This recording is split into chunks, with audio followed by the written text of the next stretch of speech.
Hi, and welcome to Highlander Help. Today we're going to talk about using a program that's free called Commonlit.org. Now, Commonlit is basically a reading program that allows you to look up a variety of literature such as poems, speeches, informational text, short stories, etc. And it allows you to assign it to your students in a way that's really easy and it also attaches to Google Classroom. So you can assign it here and it'll be found on Google Classroom for your students, which is great. So what you're looking at right now is our home screen for Commonlit. If you were to type in commonlit.org, this is what you would get. Again, the account is free, so it's really easy, and it is compatible with Google Suite. So you could either click on create a free account or sign up. For me, I already have an account though, so I'm going to hit login. And again, you can log in with Google, which makes it really simple and easy. Okay, so here is what my dashboard starts to look like. As you can see, I have multiple assignments and I have all sorts of things. So I have assignments that are in progress, meaning students are still working.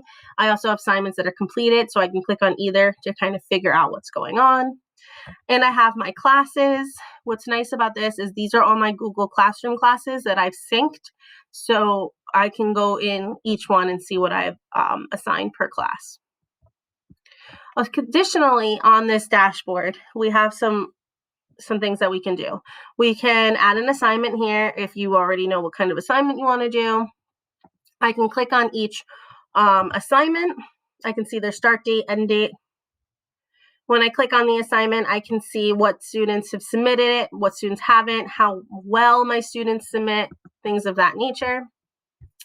I can then go on to my student performance, so I can get a snapshot of the performance across the board on all the things that I've assigned. Granted, that's only ones that are complete. If I go back to assignments and I click on an assignment, so we'll click back on this one, you also can see a couple of other pieces that pop up. So I can get to a grading page, an assignment report. I can also see student annotations, and I can view the text itself. So that gives you a bunch of different things. The grading page is really simple to navigate as well. It shows the article. It'll show me my questions, specifically my short answer, because multiple choice, it grades it for you. But my short answer, it'll give me an example of what might be a great response. And then I can go down, and I'm going to hide the names. I can go down and I can actually see what each person has written as their response. And then I can assign it on a scale of 0 to 4, and then I can give some feedbacks, which is nice. So that's kind of the grading page, which makes it really easy. And then again, you can go to the assignment report and you can kind of see all of that stuff. If I go to manage classes, this is where you can add and link to your Google Classroom. So here it's really easy. I've already linked my classrooms, but if you get a new student in your class or you start to lose students on your Google Classroom, if you just hit sync, it's going to sync with your Google Classroom and it'll update it based on who's on your classroom. So it's really easy and it takes less than 2 minutes, and your students that are new in the class will get the assignment that you've posted. You can join class as a co-teacher. So if you are in a co-teaching situation or you have a one-to-one classroom aide that you want to be able to kind of watch what's going on in terms of your students and their performance, you can add them here. And if you want to create a new class, you would just hit new class, and then you can create it manually, or if you're using Google Classroom, you just import that from Google Classroom. So it makes it super simple. It's really just a matter of a few clicks and your Google Classroom is linked. So now let's talk a little bit more about finding assignments. What does it look like, and what does that kind of, how is that being assigned? So if you were to go over to library, you get a ton of different options. You can just browse through all the content. You can browse through units. So if you have a unit on, love or things of that nature, and everything you read and talk about is about love, or if you have a unit about biology, you can look for it that way. You can also favorite articles. So if you find that there are a few articles that you've used in the past that students really connect with, you can favorite them. You can do it. It's great for ELA because you can do it by book. So if you're reading a certain book, say you're reading The Fault in Our Stars, you can see if they have that content. And then when you click on it, it'll give you passages and different literature that you can use to supplement in your classroom. So the nice thing about this too is it'll tell me the grade level, what type of text it is. So for this one, it's informational text. It'll tell me its Lexile level. It'll give me the article's name, the author, the date. This is great too if you have students looking for research purposes. It'll give me a summary of my passage. And then when and how to pair it. This is really great, especially if you're not really sure where you want to pair it with, but you know that it fits. It kind of gives you an information. So for this particular text, it tells me to introduce it before we start reading. And then it'll even give me some questions, some guiding questions to really talk about or to ask students.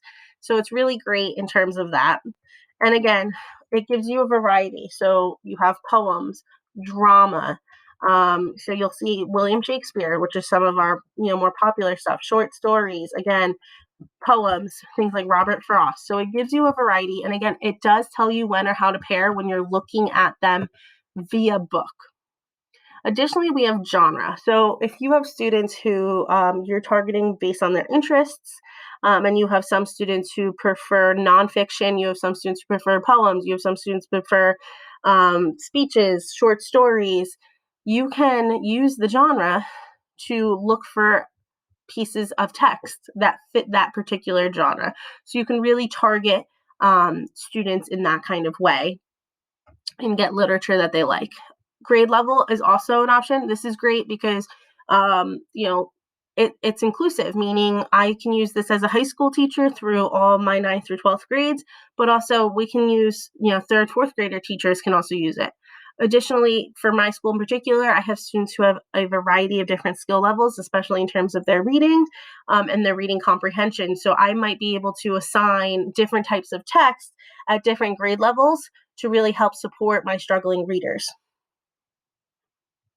Literary devices. This is great too in an ELA classroom because we teach a variety of these things. And if you need to do a mini lesson or if you need to create sub plans and you're working on things like symbolism, you can assign text that really targets that literary device. We also have text sets, and these are basically sets of text based on a certain topic. So again, if you're teaching something like STEM, space, psychology and the mind, the American Revolution, American romanticism, you get a bunch of text. So if I click on American Romanticism, I can see that there's 39 texts, and I can choose based on this, and it will give me a variety of age groups as well. If you go back, we also can do it by theme, which is wonderful because, again, some of our units in ELA especially are based on theme. So we can kind of look through it that way and get text that way. And then for our students who are not, versed in English or they prefer to speak in Spanish or read in Spanish, they also give you an option for Spanish text as well. So this is really nice. You can browse all content. You also have these tabs up here, which will bring you into it. So you can browse units. This is great because they do give you distance learning units. So that's awesome in terms of the fact that we are virtual right now. So it gives you a lot, and it goes by grade level. And it gives you a lot of opportunity here. So let's see if I'm going to pick something here. I'm going to look at symbolism. All right, so I clicked on symbolism, and now I have a bunch of text that I can start to assign to students. Let's say I assign the raven. All right, so this is what I would look at. So this is nice. This is a dashboard for the particular text. Here I can see the text itself. Now, it gives you an option for something called guided reading. And guided reading is basically where on this text, on the student version, everything below this Q1 will be blurred. This is great for students that you need to break text down. You don't want it to become too overwhelming, or students where you want them to really focus on reading comprehension skills.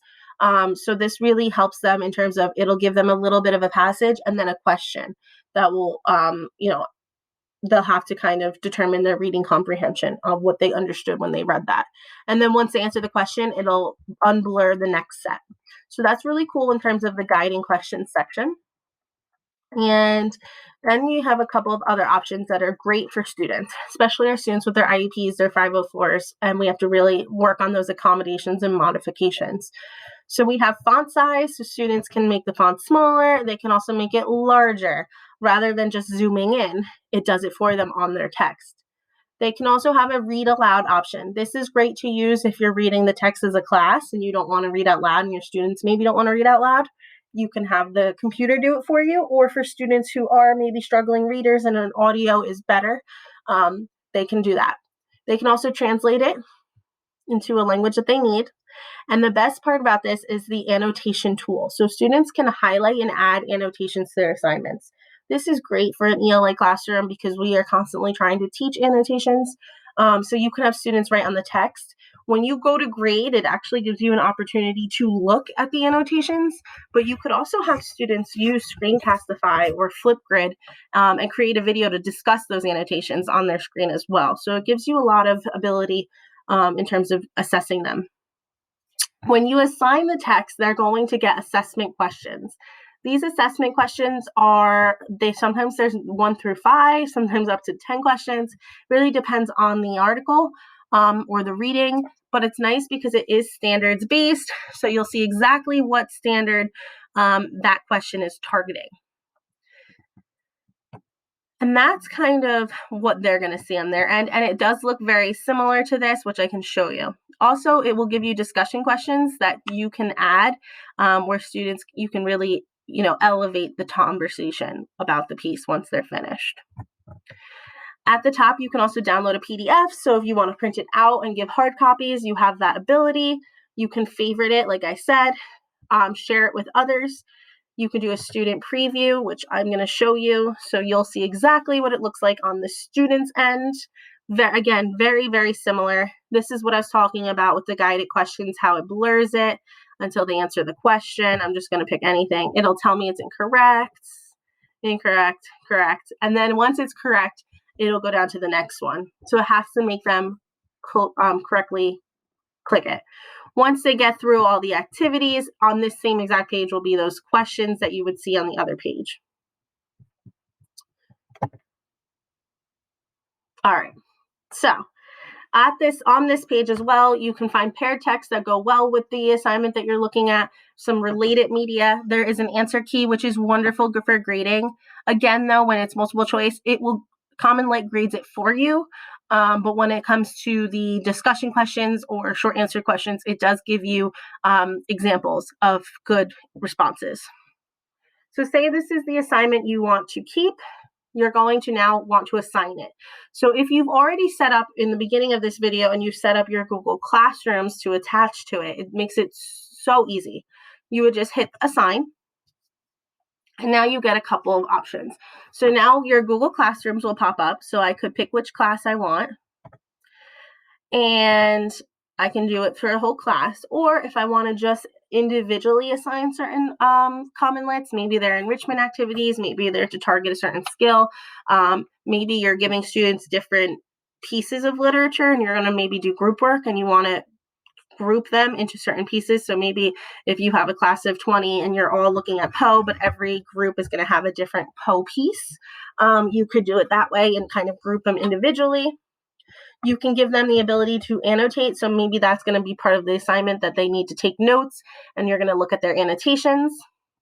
You can turn guided reading. Again, it's where it blurs the bottom pieces out. You can turn that on and off. You can also do that for certain students. So certain students who have those IEPs or 504s and they need to break down the text, guided reading is great because it does that for you. Then your assessment, you can decide, am I going to give them all the questions? Am I only giving them multiple choice? Am I only giving them short answer? Or do I want to not give them any questions? And I just want to look at maybe their annotations. So it gives you that option. It gives you a start date and a due date. And once you hit all that stuff, it will ask you if you would like to submit. So I'm going to put it for this class. I'm going to take guided reading off because I don't want that. I just want maybe them to do the activities. I'm going to say only my multiple choice questions. So that'll limit my questions, my dates, let's say. And then I am all set at the bottom here to hit assign. Once I hit assign, it gives me an options. It gives me the option to post an assignment on Google Classroom and the scores. Just post the assignment in Google Classroom, no scores. Copy the link to an assignment. So again, this is great, especially when we're in our Google Meets and you just want to put an assignment in, or to email the link of the assignment to students directly. Once they get that, they log in through their Google. Again, because it's linked, they would hit the same thing you did when you started up, go from Google, and then from there, they would get to access the assignment. And that's it. That's how you use Commonlit. Again, it's pretty simple once you do it.